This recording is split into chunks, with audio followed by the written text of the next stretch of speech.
Hello and welcome to chemistry masters.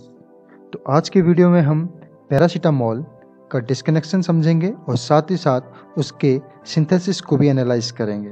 तो आइए शुरू करते हैं। पैरासीटामोल के रेट्रोसिंथेसिस को देखने से पहले आइए उसके सिंथेसिस को समझते हैं।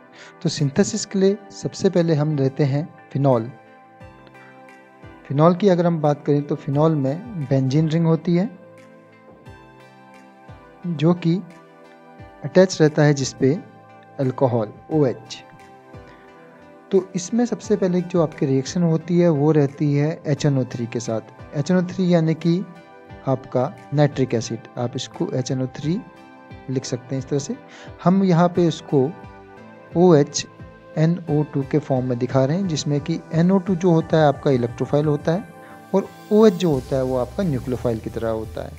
तो इसकी प्रेजेंस में आपकी रिएक्शन होती है। जब भी आप यहाँ पे रिएक्शन की बात करेंगे तो हम ये जानते हैं कि जो अल्कोहल होता है या फिर जो फिनॉल में जो OH है वो आपका इलेक्ट्रॉन डोनेटिंग स्पीसीज होती है और वो आपका ऑर्थो पैरा डायरेक्टिव स्पीसीज होती है। यानी कि जो अगर बॉन्ड ब्रेक होगा, यानी कि अगर आप ये देखते हैं कि लोन पेयर ऑफ इलेक्ट्रॉन अगर रिंग पे जाते हैं और बॉन्ड इस तरह से सब्सटीट्यूट होते हैं तो ऑर्थो पोजिशन पे और जो आपका पैरा पोजिशन होता है वहाँ पे आपका नेगेटिव चार्ज आता है। यानी कि वहाँ पे आपकी इलेक्ट्रॉन डेंसिटी बढ़ती है और उसी इलेक्ट्रॉन डेंसिटी बढ़ने की वजह से उस पोजीशन पे यानी कि ऑर्थो पोजीशन पे और पैरा पोजीशन पे आपका नाइट्रो जो ग्रुप होता है वो जाके अटैच होता है, जो कि एक इलेक्ट्रोफाइल है। यानी कि इसी बॉन्ड शिफ्टिंग की वजह से आप उसको कुछ इस तरह से दिखा सकते हैं कि OH यहाँ पे डबल बॉन्ड की तरह, ऑक्सीजन पे आ गया एक प्लस चार्ज, ये बॉन्ड यहाँ को शिफ्ट हुआ था और ये बॉन्ड डबल बॉन्ड आपका यहाँ शिफ्ट हुआ, एक ऑर्थो की तरफ को एक पैरा की तरफ को। तो आपका जो दूसरा बॉन्ड होगा वो यहाँ बनेगा और एक नेगेटिव चार्ज यहाँ पे आपका जनरेट होगा आपके पैरा पोजीशन पे, जिसके साथ ये NO2 आपके जाके जुड़ जाएगा कुछ इस तरह से। तो ये NO2 आके जुड़ा है और ये एक हाइड्रोजन यहाँ पहले से रहेगा। तो अगले स्टेप में क्या होगा कि ये आपका H वापस चले जाएगा और जो आपका नाइट्रोफिनॉल होगा वो जनरेट होगा ये OH के फॉर्म पे, और ये बाकी के बॉन्ड वापस अपनी पोजीशन पे आ जाएंगे और यहाँ पे NO2 ग्रुप आ जाएगा और यहाँ पर से H+ आपका अलग हो गया है जो कि इस OH के साथ जुड़ के वाटर का आपका एलिमिनेशन करा के देगा। तो यहाँ तक आपका नाइट्रेशन हुआ है, ये नाइट्रेशन स्टेप कहलाता है आपका, और आपको पैरा नाइट्रोफिनॉल मिलता है। अब ये पैरा नाइट्रोफिनॉल जो होता है अगले स्टेप में आपको उसे चेंज करना होता है नाइट्रो ग्रुप को एमीन में, यानी कि आपको कराना होगा यहाँ पे रिडक्शन। और रिडक्शन के लिए क्या करना होता है, जनरली आपके डिफरेंट टाइप के रिएजेंट्स हो सकते हैं। आप ले सकते हैं हाइड्रोजन यानी कि H2 को ले सकते हैं आप मेटल कैटलिस्ट के प्रेजेंस में, या फिर आप LiAlH4 यानी कि लिथियम एल्यूमिनियम हाइड्राइड ले सकते हैं, या फिर सोडियम बोरोहाइड्राइड ले सकते हैं। किसी के साथ आप इसको रिड्यूस कर सकते हैं। और रिडक्शन करने के बाद क्या होता है, जनरली जो आपका नाइट्रो ग्रुप होता है वो आपका एमीन में यानी कि चेंज हो जाता है। तो आपका जो प्रोडक्ट मिलता है वो मिलता है पैरा एमिनो फिनॉल। ये आपका अगला प्रोडक्ट मिलता है। इस पैरा एमिनो फिनॉल को अब आपने चेंज करना है पैरासीटामोल में। तो हम जानते हैं कि जो यहाँ पे नाइट्रोजन है उसके पास लोन पेयर ऑफ इलेक्ट्रॉन्स होते हैं और ऑक्सीजन के पास भी होते हैं। ऑक्सीजन भी अपने लोन पेयर इलेक्ट्रॉन डोनेट कर सकता है और नाइट्रोजन भी कर सकता है, लेकिन नाइट्रोजन जो होता है वो ज़्यादा आपका बेसिक होता है या फिर उसकी इलेक्ट्रोनेगेटिविटी कम होती है ऑक्सीजन की तुलना में, इसलिए वो अपने इलेक्ट्रॉन ज़्यादा ईजिली देता है। ऑक्सीजन की इलेक्ट्रोनेगेटिविटी ज़्यादा होती है इसलिए वो अपने इलेक्ट्रॉन को ईजिली शेयर नहीं करता है। तो अगले स्टेप में क्या होता है, आप एसिटिक एनहाइड्राइड की प्रेजेंस में रिएक्शन कराते हैं। एसिटिक एनहाइड्राइड आपका ये स्ट्रक्चर है जो कि हमने एरो के ऊपर बनाया हुआ है। इस स्ट्रक्चर के साथ आप क्या करेंगे, यहाँ पे रिएक्ट कराएंगे इस एमीन की। तो एमीन यहाँ पे क्या करता है, अपने इलेक्ट्रॉन डोनेट करता है इस कार्बन पे, कार्बोनिल कार्बन पे, या इस पे भी कर सकता है दूसरे कार्बोनिल कार्बन पे भी, और इन टर्न आपका कार्बन ऑक्सीजन का बॉन्ड ऑक्सीजन की तरफ को ब्रेक हो जाता है।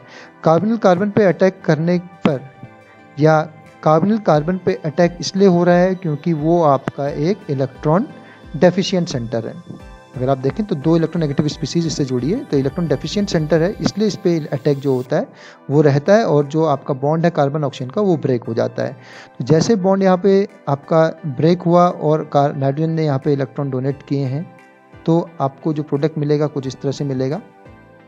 नाइट्रोजन के पास 2 हाइड्रोजन पहले से थे, इसने अपने इलेक्ट्रॉन स्पीसीज को डोनेट किए हैं, तो आपके पास ये प्रोडक्ट मिल जाएगा यहाँ पे। साथ में आपके पास O के साथ डबल बॉन्ड, ये species as a negative species यहाँ पे मिल जाएगी और यहाँ पे आपको नाइट्रोजन पे मिलेगा प्लस चार्ज। अब नाइट्रोजन एक इलेक्ट्रोनेगेटिव स्पीसीज है, उस पर प्लस चार्ज स्टेबल नहीं है, इसलिए आप यहाँ से हाइड्रोजन को रिमूव कर सकते हैं। हाइड्रोजन जाके इस CO आपके CH3CO नेगेटिव यानी कि कार्बोक्सिलिक आयन के साथ जुड़ के आपका कार्बोक्सिलिक एसिड यानी कि CH3COOH आपका लिबरेट कर देगा, ये हाइड्रोजन यहाँ से निकलेगा और जो आपको यहाँ पे प्रोडक्ट मिलेगा वो मिलेगा पैरासीटामोल, यानी कि यहाँ पे OH, यहाँ पे NH, C double bond O, CH3, तो ये है आपका पैरासीटामोल। तो आपने देखा कि पैरासीटामोल किस तरह से आपका बनेगा। अब हम यहाँ पे देखेंगे कि इस पैरासीटामोल से आप कैसे अपना डिस्कनेक्शन अप्रोच को फॉलो कर सकते हैं।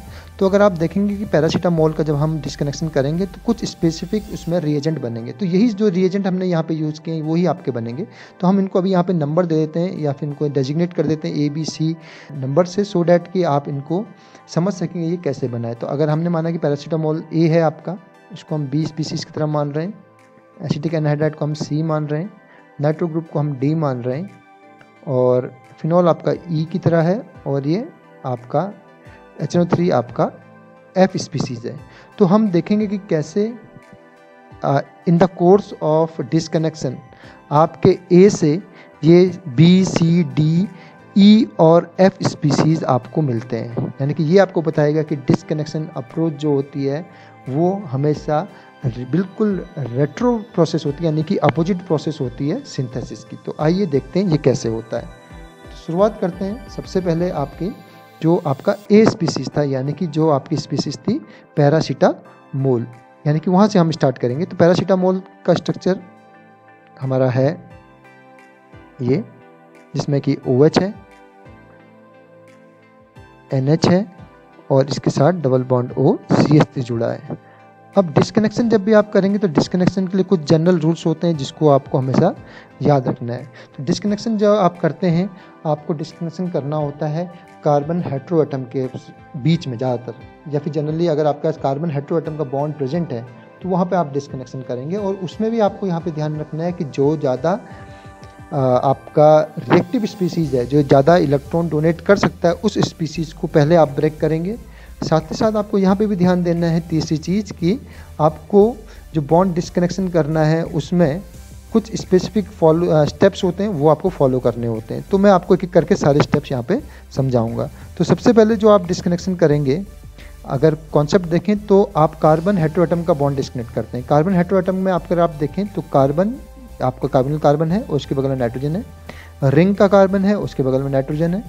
तो एक बॉन्ड आप यहाँ डिस्कनेक्ट कर सकते हैं, आप बॉन्ड यहाँ पे डिस्कनेक्ट कर सकते हैं और इसी के साथ आप कार्बन और ऑक्सीजन का बॉन्ड है ये भी आप डिस्कनेक्ट कर सकते हैं। यानी कि आपका 3 ऑप्शन है, लेकिन इन तीनों में से अगर आप इसको A, B और C माने तो इन तीनों में से सबसे बेटर कौन सा होगा। तो यहाँ पे कुछ रूल्स होते हैं। पहला रूल ये है कि जो ज़्यादा आपका रिएक्टिव स्पीसीज है, यानी कि जिसमें इलेक्ट्रॉन डोनेट करने की टेंडेंसी ज़्यादा होती है,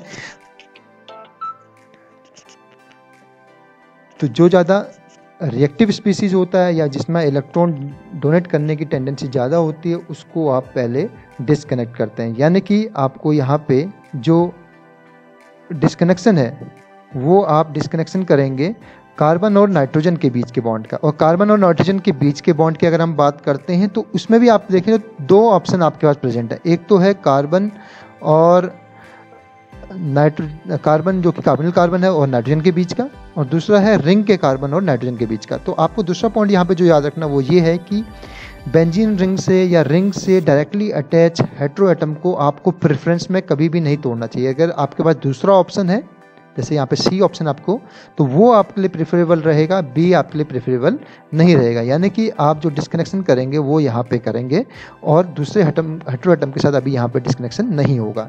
तो कार्बन नाइट्रोजन बॉन्ड डिस्कनेक्शन होगा और आपने अमाइड बॉन्ड ब्रेक किया है, इसलिए आपको यहाँ पे अमाइड भी लिखना पड़ेगा। तो जैसे आप डिस्कनेक्ट करेंगे तो आपको दो स्पीसीज मिलेगी। एक तो मिलेगा आपको OH के साथ यहाँ पे NH, नाइट्रोजन पे यहाँ पे आएगा नेगेटिव चार्ज, और जो दूसरी स्पीसीज यहाँ पे आपको मिलेगी वो मिलेगी डबल बॉन्ड O CH3 और यहाँ पे कार्बन पे आएगा प्लस चार्ज। तो नाइट्रोजन पे नेगेटिव चार्ज इसलिए लिखा क्योंकि इलेक्ट्रोनेगेटिविटी डिफरेंस अगर देखें तो नाइट्रोजन का इलेक्ट्रोनेगेटिविटी ज़्यादा होती है, इसलिए हमने इसको नेगेटिवली चार्ज सिंथॉन बनाया है और कार्बन को यहाँ पे पॉजिटिवली चार्ज सिंथॉन बनाया हुआ है। तो इसके बाद आप जानते हैं कि सिंथॉन्स को हमें उनके सिंथेटिक इक्विवेलेंट में चेंज करना होता है। तो इसको आप चेंज कर सकते हैं। यहाँ पे वही स्पीसीज अगर जो मैं इसको OCO-CH3 अगर जोड़ दूँ, OCO-CH3 अगर जोड़ दूँ तो ये एनहाइड्राइड में चेंज हो जाएगा। तो ये आपका जो एसिटिक एनहाइड्राइड था वो एसिटिक एनहाइड्राइड आपको मिल जाएगा। और इसके साथ नाइट्रोजन के साथ मैं क्या कर सकता हूँ, यहाँ पे ईजिली OH के साथ बेंजीन पे जुड़ा हुआ है, इस नाइट्रोजन के साथ मैंने यहाँ पे हाइड्रोजन जोड़ दिया है। यहाँ पे आपको पैरा एमिनो फिनॉल आपका प्रोडक्ट मिल जाता है। अब आगे का स्टेप देखें तो इसमें अभी हम और डिस्कनेक्शन कर सकते हैं। तो आपको अगर सिंथेसिस प्रोसेस याद होगा तो सिंथेसिस प्रोसेस में हमारे पास एक नाइट्रो स्पीसीज था, उससे हमने एमिनो बनाया था। अब यहाँ क्या करेंगे, हम डिस्कनेक्शन में इसको नाइट्रो में चेंज कर देंगे। तो नाइट्रो में अगर हम चेंज करेंगे तो यहाँ पे हम एक फंक्शनल ग्रुप को दूसरे में चेंज कर रहे हैं, इसलिए इसको हम कहते हैं FGI। तो FGI में एक मेंटल प्रोसेस हम जनरली यहाँ पे हम करते हैं। तो यहाँ पे आपको रिएजेंट लिखने की ज़रूरत नहीं होती है, आप सिंपली क्या करेंगे NH2 को NO2 में चेंज कर देंगे, यानी कि आपके पास आ जाएगा पैरा नाइट्रो फिनॉल। अब यहाँ पे एक चीज़ का ध्यान देना है कि जब भी आप FGI करते हैं, एक फंक्शनल ग्रुप को दूसरे फंक्शनल ग्रुप में चेंज करते हैं, आपको यहाँ पे ये याद रखना होगा कि सिंथेसिस प्रोसेस में ये जो ग्रुप आपने चेंज किया है एक फंक्शनल ग्रुप से दूसरे फंक्शनल ग्रुप में, सिंथेसिस प्रोसेस में वो वापस बनना चाहिए, यानी कि नाइट्रो से एमीन बनना चाहिए। और हमने सिंथेसिस में देखा भी था कि नाइट्रो को आप एमीन में चेंज कर सकते हैं, जो प्रोसेस रहता है वो होता है रिडक्शन के थ्रू। अब जब आपको नाइट्रो ग्रुप मिल गया, अब यहाँ पे आप अगला चाहे तो डिस्कनेक्शन कर सकते हैं। फिर से अगर आप देखें तो डिस्कनेक्शन का जो रूल है वो ये है कि आप कार्बन हेटेरो एटम के बॉन्ड डिस्कनेक्ट करेंगे। आपके पास एक बॉन्ड डिस्कनेक्शन ये है, दूसरा ये है। दोनों के जो बॉन्ड डिस्कनेक्शन है, आप एक को A एक को B मान लीजिए। तो दोनों के दोनों जो बॉन्ड डिस्कनेक्शन है यहाँ पे वो रिंग के साथ ही है, यानी कि नाइट्रोजन और कार्बन बॉन्ड रिंग आपने ब्रेक करना है या फिर ऑक्सीजन और कार्बन का बॉन्ड डिस्कनेक्ट करना है। तो फिर से यहाँ पे कॉन्सेप्ट ये आता है कि जो स्पीसीज ज़्यादा रिएक्टिव होती है वो आप यहाँ से पहले हटाएंगे। तो अगर आप वैसे भी रिएक्शन देखें तो आपने फिनॉल आपका इंटैक्ट था, यानी कि OH आपका रिंग के साथ इंटैक्ट था, और नाइट्रो यानी कि HNO3 आपका अलग से था। तो ये स्पीसीज आपकी ब्रेक होगी, ना कि ऊपर वाली, यानी कि हम यहाँ पे नाइट्रोजन को अलग करेंगे कार्बन से। तो नाइट्रोजन को जैसे ही आप यहाँ पे कार्बन से अलग करते हैं तो आपको क्या स्पीसीज मिलती है वो देखते हैं। तो आपको एरो के ऊपर लिखना है CN नाइट्रो, क्योंकि नाइट्रो स्पीसीज आप ब्रेक कर रहे हैं। OH ऐसे का ऐसे रहेगा, नाइट्रो यहाँ से अलग हो जाएगा। और जब नाइट्रो ग्रुप यहाँ से जाएगा तो आपको ये ध्यान रखना है कि यहाँ पे क्या चार्ज आएगा।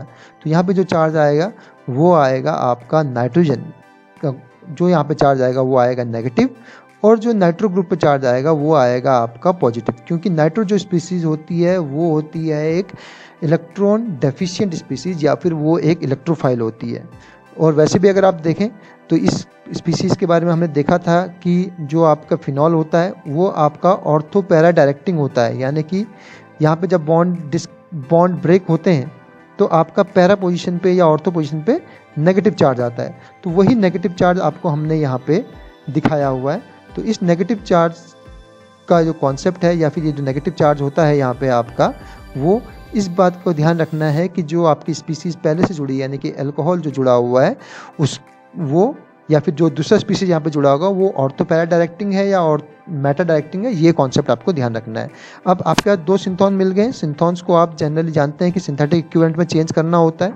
नेगेटिव के साथ सिंपली आप हाइड्रोजन जोड़ के इसको फिनॉल में चेंज कर सकते हैं, और नाइट्रो को आप सिंपली चेंज कर सकते हैं OH जोड़ के। अगर OH जोड़ेंगे इसके साथ, तो ये आपका HNO3 में चेंज हो जाएगा। तो इस तरह से अगर आप देखें तो आपके पास वो सारे स्पीसीज़ जो कि आपने यूज़ किए थे सिंथेसिस प्रोसेस में, वो आपको वापस मिल गए। तो सबसे पहले आपने यहाँ पे यूज़ किया जो कि वहाँ लास्ट में बना था आपका पैरासीटामोल।